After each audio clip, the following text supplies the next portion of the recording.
primul rând, mă uit după șefii de partide care și-au făcut obiceiul să acompanieze candidații, așa zis, independenți și nu-i văd, pentru că sunt un candidat independent. Țin să mulțumesc voluntarilor care au muncit din greu. Să strângi 53.000 de semnături în 40 de zile e enorm de greu dacă nu ai în subordine niște instituții la care să le dai ordine, strângeți semnături. Mulțumesc de asemenea oamenilor din media care au ajutat această campanie și mulțumesc oamenilor care au contribuit cu bani pe măsura posibilităților. Ce vrem noi să facem aici nu este pariul lui Nicușor Dan, ci este campania unui grup de oameni care s-a săturat de ce se întâmplă în România și în București.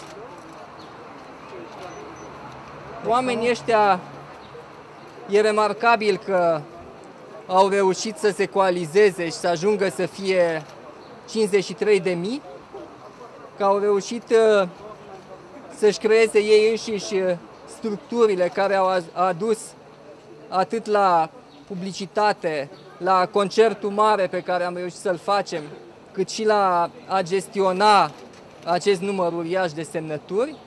Ce facem noi, de fapt, este a reconstrui democrația, adică oameni care se asociază ca să își ia viața în propriile mâini.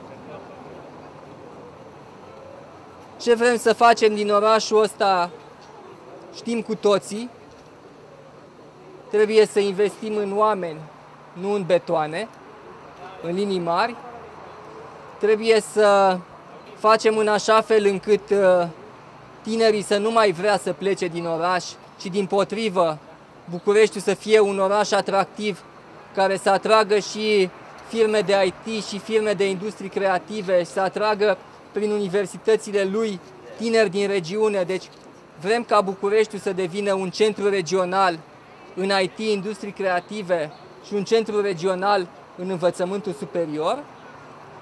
Vrem un oraș în care să-ți facă plăcere să trăiești, să-ți facă plăcere să te plimbi pe stradă, un oraș în care autobuzul să vină la cât scrie pe panou și să scrie ceva pe panou, un oraș în care să ai unde să îți duci copilul când iese de la școală, un oraș în care să nu trebuiască să vii în centru ca să vezi un film, un oraș în care să poți bea apa de la robinet, un oraș în esență în care să-ți facă plăcere să trăiești.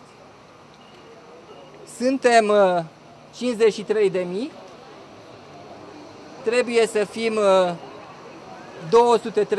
230.000 pe 10 iunie, trebuie ca fiecare din cei 53.000 să convingă încă 3 persoane și pe 10 iunie putem să schimbăm radical direcția în care merge orașul ăsta. Mulțumesc încă o dată tuturor oamenilor care m-au ajutat să fim aici și sunt convins că vom merge împreună mai departe.